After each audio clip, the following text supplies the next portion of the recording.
किसी भी दुर्घटना के बारे में अमूमन ये कहा जाता है कि वो अपनी से ज़्यादा दूसरे की लापरवाही से होती है, तो हमें दुगना सुरक्षित रहना चाहिए, ऐसा सभी विशेषज्ञ मानते हैं। और जब भी अगर किसी व्यक्ति के जीवन में किसी भी तरह की कोई विकलांगता आती है, तो ऐसे में कृत्रिम अंगों का क्या उपयोग या उनकी क्या भूमिका होती है, जानते हैं इस रिपोर्ट के माध्यम से। दुर्घटना या किसी अन्य कारण से यदि व्यक्ति का कोई अंग खराब हो जाए या कट जाए, तो ऐसी स्थिति में कृत्रिम अंगों यानी आर्टिफिशियल लिम्स का प्रयोग किया जाता है।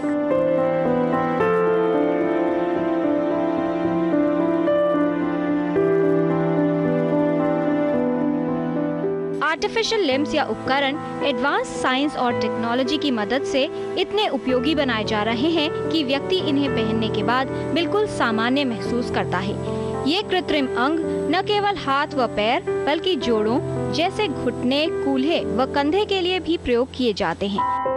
अक्सर विकलांग व्यक्ति अपने जीवन से निराश हो जाते हैं और कुछ भी करने की तमन्ना नहीं रखते। ऐसे व्यक्तियों के लिए भारत सरकार के साथ साथ बहुत सी गैर सरकारी संस्थाएं भी काम कर रही हैं, जो न केवल इनको हर तरीके से सहायता देती हैं, बल्कि इन्हें इनके अधिकारों के बारे में पूर्ण जानकारी भी देती हैं। Total health, DD news.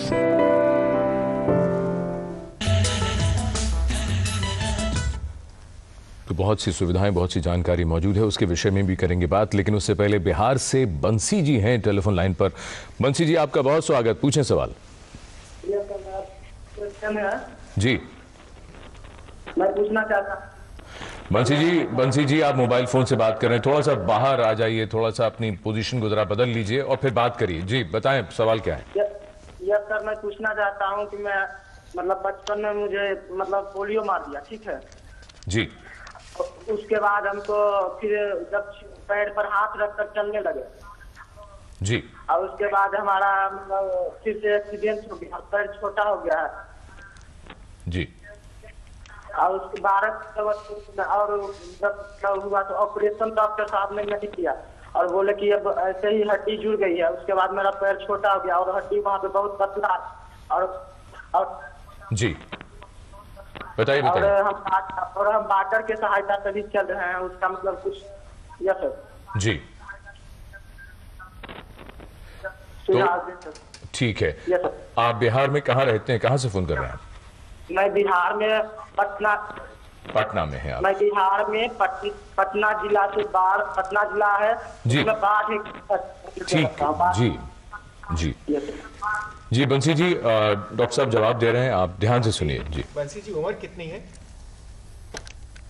बंसी जी आप सुन सकते हैं? नहीं, वो टेलीफोन है। जी बताइए, आपकी उम्र कितनी है? Yes sir. उम्र कितनी है आपकी? सर 14 वर्ष। 17 वर्ष के। Yes sir. ठीक है जी। बंसी जी, अक्सर यदि आपके घुटने के ऊपर हाथ रख के चलने की बात होती है, सबसे पहला काम तो ये करिए कि बैसाखियों के साथ चलना शुरू करें ताकि घुटने पर हाथ रखकर झुक के ना चलना पड़े।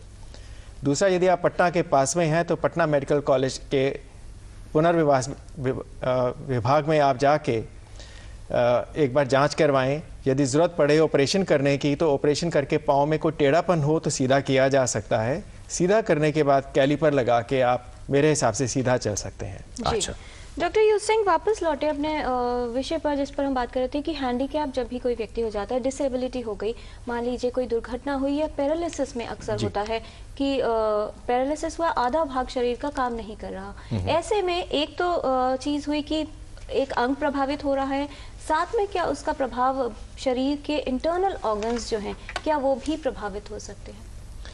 यदि केवल एक तरफ का हिस्सा खराब हुआ है, कई बार उसके साथ में आँख का देखना या कान का सुनना या कई बार बोलने की वजह भी खराब हो सकती है। इंटरनल ऑर्गन्स का जहाँ तक सवाल है कि जो पेशाब का कंट्रोल है उसके ऊपर कई बार असर होता है कि उसका कंट्रोल पूरा नहीं होता, जब करना चाहें तो वो नहीं हो पाता है या बीच में निकल जाता है। तो अक्सर यदि एक साइड का लकवा मारा हो तो पेशाब का कंट्रोल कुछ दिनों के बाद आ जाता है। आवाज़ की बात जहाँ तक है, डिपेंड करता है कि यदि डोमिनेंट साइड, जैसे कि हम अक्सर दाहिने हाथ से लिखते हैं, जो आदमी दाहिने हाथ से लिखता है, काम करता है, उसका दाहिना हिस्सा खराब हो तो आवाज़ अक्सर प्रभावित हो जाती है। और कितना अंदर दिमाग के ऊपर असर हुआ है उस चीज़ का, उस पर डिपेंड करता है कि आदमी को कितना को बोलचाल वापस आएगी। तो स्पीच थेरेपी के साथ में उसको बताया जा सकता है कि किस तरह से कम्युनिकेट करें, कितनी उसकी भाषा यदि कम हो गए हैं, कम शब्दों का इस्तेमाल करके अपनी बात कह सकें और समझ सकें, ये बताया जा सकता है। जो लकवा मारा उसके ऊपर यदि कम ताकत है तो एक्सरसाइज से बढ़ाई जा सकती है। आदमी को ट्रेन किया जा सकता है कि वो किस तरह से अपने आप किसी छड़ी का सहायता लेके या वॉकर का सहायता लेके आगे चल के अपना काम कर सके और अपने रोज़मर्रा के जो काम है, कपड़ा पहनना, खाना पीना, वो कर सके। जी, और किस तरह से मदद ली जाती है रिहैबिलिटेशन की और कैसे होती है ये प्रक्रिया, ये भी समझेंगे। लेकिन उससे पहले मोहम्मद वजीर साहब हैं हमारे साथ फोन लाइन पर दिल्ली से। मोहम्मद वजीर साहब, आपका स्वागत टोटल हेल्थ में। क्या जानना चाहते हैं आप? धन्यवाद। नमस्कार आप सभी गणमान्य व्यक्तियों। जी नमस्कार, आपको भी। हाँ, मैं ये पूछना चाह रहा था कि अगर कोई छोटा सा शिशु आता है दुनिया में तो उससे माँ बाप को किस तरह से पहचान करने पड़ेंगे कि बच्चे हमारे स्वस्थ है और उसका क्या उपचार होना चाहिए, इस विषय में मुझे बताना है कि कोई ऐसा बीमारी ना लग जाए ताकि बच्चे का जीवन नष्ट हो, इसके बारे में बताइए। जी डॉक्टर कठारी। देखिए, जब बच्चा पैदा होता है तब डॉक्टरों का पहला कर्तव्य होता है कि वो उसके पूरी जांच करते हैं। उसकी जांच में देखा जाता है कि उसके न्यूरोलॉजिकल प्रोग्रेस कैसी है, उसका न्यूरोलॉजिकल स्टेटस कैसा है, उसका बॉडी स्ट्रक्चर कैसा है, ये देखा जाता है। और इसके ऊपर ही डिसाइड हो सकता है कि ये बच्चा पैदा हुआ है तो ये नॉर्मल है या इसमें पैदाइशी कोई एबनॉर्मलिटी है। अगर जल्द ही इसमें इंटरवेंशन किया जाता है और जल्द ही इसको इलाज के लिए लिया जाता है, अगर कोई एबनॉर्मलिटी है जल्दी इलाज के लिए लिया जाता है तो इसका आगे असर अच्छा पड़ता है। हमें एक बात समझ के चलना होता है कि कुछ नुकसान जो हो जाता है या तो पैदाइशी या बाद में, उसके बारे में हमें एक फिलॉसफी बहुत अच्छे समझ के चलना होती है कि जो हमारा नहीं था वो जा चुका है, लेकिन जो बाकी बचा हुआ है, जैसे कि आधा गिलास पानी से भरा हुआ है, आधा गिलास खाली है, तो आधा गिलास जो भरा हुआ है उसको अगर हम एक्सेप्ट करके चलते हैं, मान के चलते हैं, तो हमारी ज़िंदगी बहुत अच्छी चलती है। हमें ये देख के चलना है कि हमारी कैपेसिटी क्या बाकी बची हुई है, उस कैपेसिटी को ज़्यादा बढ़ाया जाए और कितना बेहतर कर सकते हैं, उसको बेहतर किया जाए।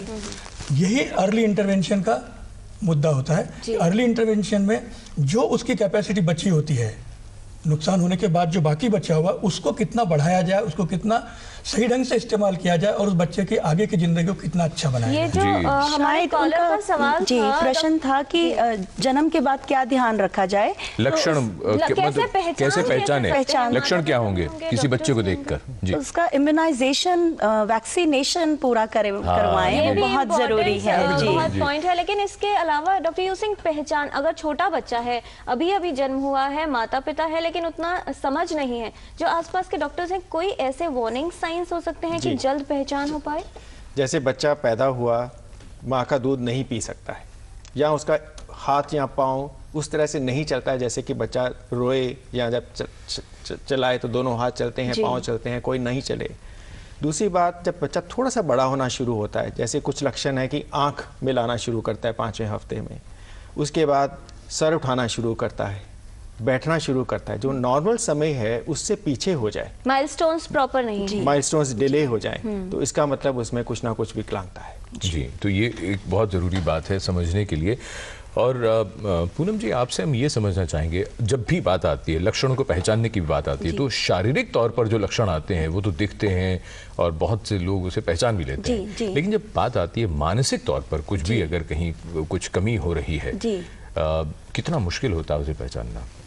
या कह सकते हैं या तो बच्चा रेस्टलेस होता है, हाइपर एक्टिव होता है अपनी उम्र के हिसाब से, या बच्चा अपने आप को अलूफ कर लेता है, वो दूसरे बच्चों के साथ इंटरैक्ट ही नहीं करता। आपका क्या अनुभव रहा है, क्योंकि आप सामाजिक कार्यकर्ता भी हैं, तो दोनों ही प्रकार की जब डिसेबिलिटी को जब डील किया जाता है तो आपने क्या पाया, लोगों के क्या अनुभव थे? पेरेंट्स के लिए ये मानना बहुत मुश्किल होता है, पेरेंट्स को एक्सेप्टेंस ही नहीं आती कि उनके बच्चे में कुछ विकलांगता है। स्पेशली मानसिक रूप से विकलांग बच्चों में मैंने देखा है कि उन्हें वे स्पेशल स्कूल्स में भेजते ही नहीं हैं, कोशिश करते हैं कि बच्चे को नॉर्मल स्कूल में ही भेजते रहें जहां उनका बच्चा कोप अप ही नहीं करता।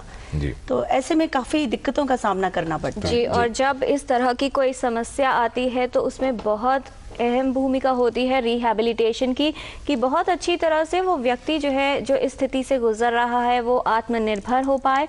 और कैसे होती है ये प्रक्रिया, आइए जानते हैं इस पैकेज के माध्यम से।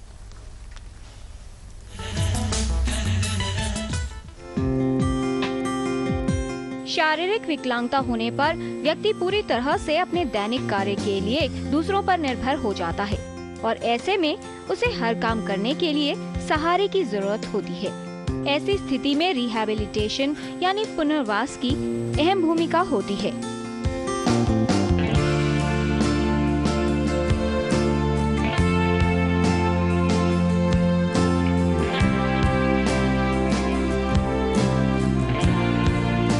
फिजियोथेरेपी से शरीर की मांसपेशियां सक्रिय हो जाती हैं, जिससे रोगी की स्थिति में सुधार होता है।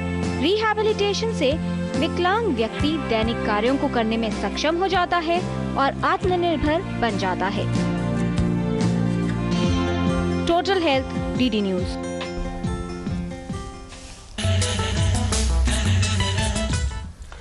और ये बहुत बड़ी बड़ी बातें नहीं बल्कि सच्चाई है कि पुनर्वास और पुनर्स्थापन के बाद और कृत्रिम अंगों की मदद से कई लोगों ने एवरेस्ट को भी फतेह किया है। गुजरात से इम्तियाज अहमद साहब हैं टेलीफोन लाइन पर। इम्तियाज भाई, बहुत शुक्रिया फोन करने के लिए। बताइए क्या जानना चाहते हैं आप? मेरे स्पाइन में 2 जगह मेरी रूट ब्लॉक हो गई है। पहले मेरे पाँव सुन होने लगे थे जी, दोनों साइड के, तो उसमें मैंने इन्वेस्टिगेशन किया, अभी तकलीफ निकली है, लेकिन अभी मेरे पाँव बिल्कुल जाने लगे हैं। उसमें खास करके लेफ्ट लेग में मेरे को चलने की तकलीफ है, दुखाव भी काफी रहता है जी, और खड़ा नहीं हो पा रहा हूँ।